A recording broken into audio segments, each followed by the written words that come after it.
Hi. Okay, thank you. Sir, நீங்க ரெடின்னு சொன்னா நம்ம ஸ்டார்ட் பண்ணிடலாம். Ready? Yes. The most celebrated Olympian of all time, Michael Phelps, after winning so many gold medals in Olympic, wanted to commit suicide. And the reason will shock you because he was so much plugged into his dream of winning a gold medal in Olympics that after winning gold medal, he didn't know what to do. Hello everyone, I am Ashwini Govindaraju, Chief Fund Officer from Chennai Institute of Technology, former Radio Jockey at Radio Mirchi, here today to present on the topic Unplug, Reroute and Rebuild. Most of the time in this life, we are taught about things that will drive you. And very wrongly, from generations in the previous, we are told that take one thing as your passion, make one thing as your dream, work towards that dream, you will achieve success in life. How many of you here heard that talk like 10th konja effort போட்டு படிச்சிருங்க அதுக்கப்புறம் life ஜாலியா இருக்கும்? Have you all heard it? Yes. But after you move to your 11th, that's when your parents are coming over and telling you that, you know what, 12th is the very important thing because that helps you to decide the college. So put all your effort, put all your hard work. After 12th, college is going to be fun, right? Now you're all in college. Tell me honestly, are you all having fun? What you're told now? Placements, placements, placements. That will only guarantee you a happy life, right? I'm telling you, even after going to job, people are not going to leave you, okay? After you go to a job, people drive you to go and work overtime, do all the hard work because this is the time you can work so hard. So do put all your effort, then you'll get promotion. So you've gotten that promotion. Do you think you'll be happy? No. Next, your families will come and nudge you to buy your home, buy your car, go get married, go become a mother, become a father. So this thing is going to keep going on in your life until one day you realize that I've run this race of life, but for who? Right? For that, you need to unplug first. Unplug from the noise around. Unplug from whatever people are telling you. You need to plug into yourself. Listen to the tiny, teeny voice inside your head and listen to that person. I listen to that person. You might wonder, what am I doing here?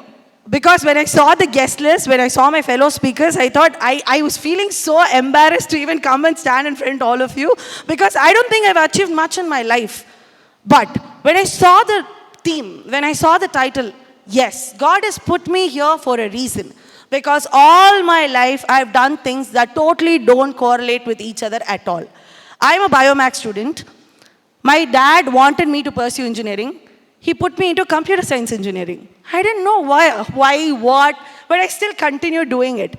And in my final year, I was sitting and wondering, I don't even know what to write after stdo.h, conio.h, and what do I write after this?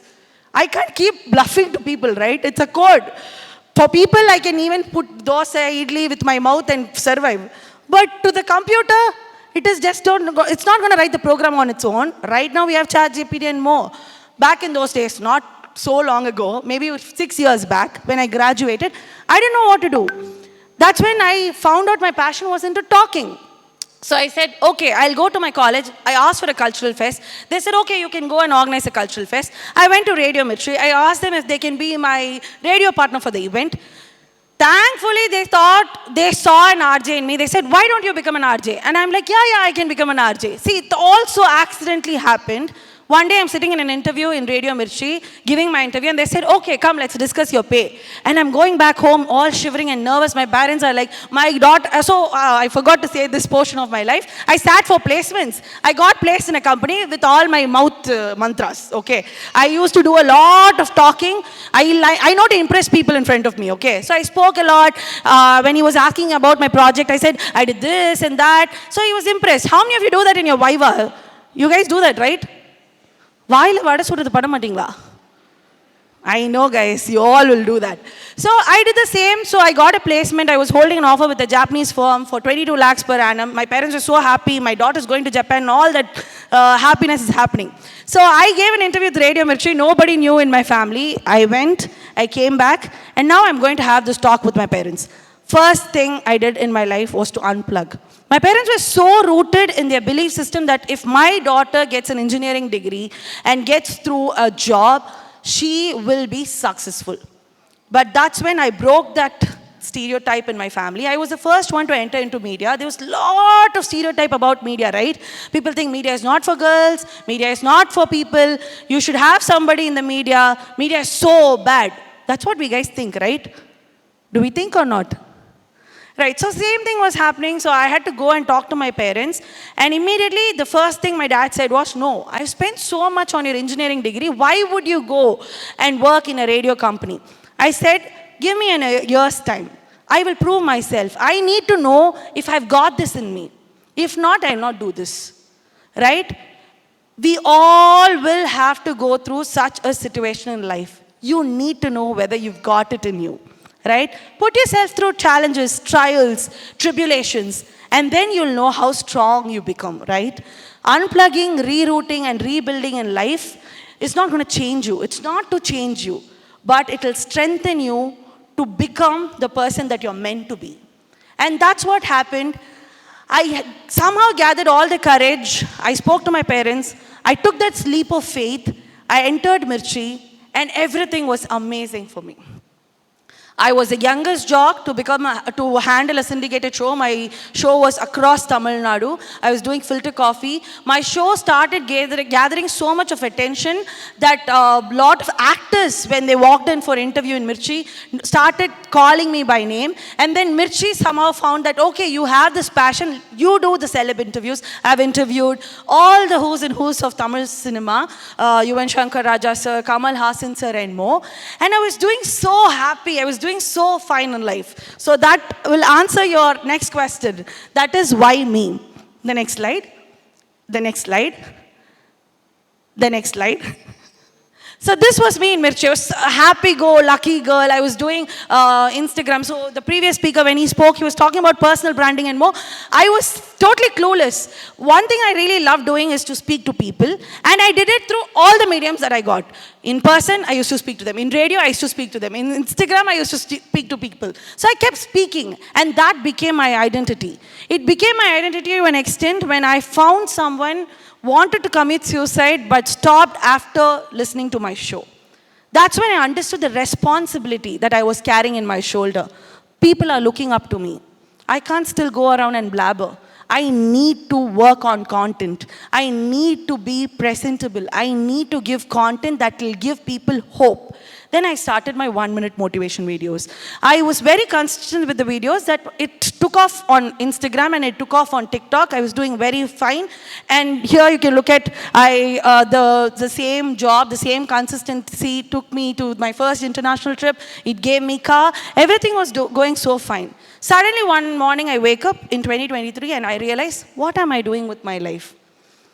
There was this passionate young girl who wanted to run and do things. But right now, 5 years into Mirchi, I got everything that I wanted. I was already making an impact. Where am I going from here? Most people in that situation would have considered taking that comfortable job, being there, making money, sitting at home. All that would have been very, very fancy. But I chose a different path. I wanted to reroute.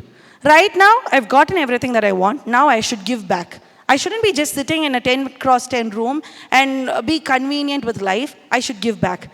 So I wanted to rebuild my career. So then came the next slide.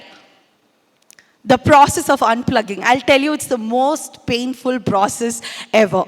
You have to let go of your comfort zone. You have to let go of your comfortable environment. You have to let go of your people. Because in Mirchi, I was the youngest. I was everyone's favorite. But letting go of that, letting go of your comfort, letting go of everything, and then starting from scratch is something very, very different, very, very difficult.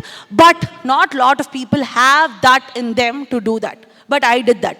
I took that leap of faith. I heard this voice in me telling me that you need to do something for the student community. You need to do something in person, not just on Instagram, but in person. So I took that thing as a challenge. Then I joined, the next slide.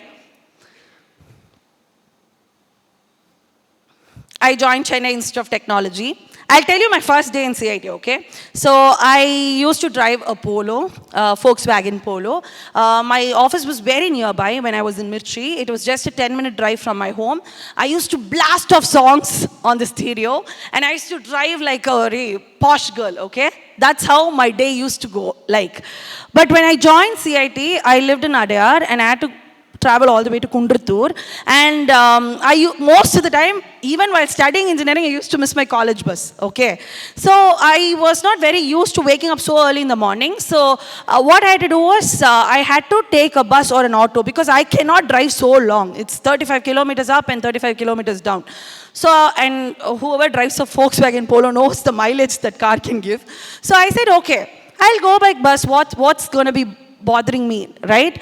So I took a share auto, and I'll tell you, something sank in me. I had this pride. I was, wherever I went, people used to spot me. People used to come over and talk to me. And then suddenly I'm on share auto, and there was this one girl who recognized me. She asked me, are you, Ninga RJ Ashwini dane? And immediately in reflex said, no, naanga illa. Because there was this ego in me that said, RJ Ashwini eppadi share auto la povanga? That pride had built over in me in so much, because I'm not that kind of a person. Na scene podra aale kadiyadu. But that had been in me all this long, all this year long. It is just crept in me all this long. And when that girl said, and I reflected back, all that way to Porur, I was thinking, why did I do this? This is not me. Somewhere it is taken in me. Now I have to let go of this pride. And from that day long, I took share autos very regularly. I started talking to people. I'll tell you, the most interesting stories are from humans. They give you the most interesting stories. என் அப்பா இப்படி இருக்காங்க, என் அம்மா இப்படி இருக்காங்க, நாங்க இது பண்ணோம், நாங்க இங்க இருந்து இப்படி வந்து நின்றோம். Lot of stories inspired me. See, over a point of time, you can't always read books and give motivation videos. You can't read few people's stories and give motivational videos. It has to come from within. And that experience of going in share auto every day changed the way I saw content. I no longer saw content as commitment. I saw it as a responsibility. I saw it as a way of communicating to people through stories. Like, my story can inspire you. Your story can inspire me. That kind of community only comes from mankind, right? So that helped me. And then I realized rebuilding is not such a bad thing to do, right? Starting from scratch is not a bad thing to do. If a lot of people at the age of 40s and 50s can go towards their dream, start a new business altogether, can start new relationships with all love and strength together, why not me? And there were a couple of challenges. I had to unlearn a lot of things. I have to relearn a lot of things. I had to learn newly a lot of things. But then I gave myself committedly to that process. And that resulted in so many fruitful opportunities that I got along. So I'll tell you, my life is an example that it's always not a straight path. It's not a linear process. You know, you see the ECG in heart patients or in hospitals, right? The ECG goes up and down and up and down and up and down. That tells people that you're alive. So should be your life. It shouldn't be just a linear line taking you to the high and you sitting there all the time and you waving at the people down. No. It should go up and down, up and down, up and down to you itself to teach life. And that's what happened with my life. The next slide. And as I have quoted here, sometimes it's the detours that take you to the very, very beautiful destinations. I was not planning to get married. I was not planning to become a mother, but I learned it all in the process. Nobody in this world will be 100% prepared to the step that you're going to take the next minute. But when you take that next step, definitely you learn what is ahead in front of you. Right? So with that, I'll leave you with a thought that it's okay to unplug, reroute, and rebuild, because that is a way of life. Thank you.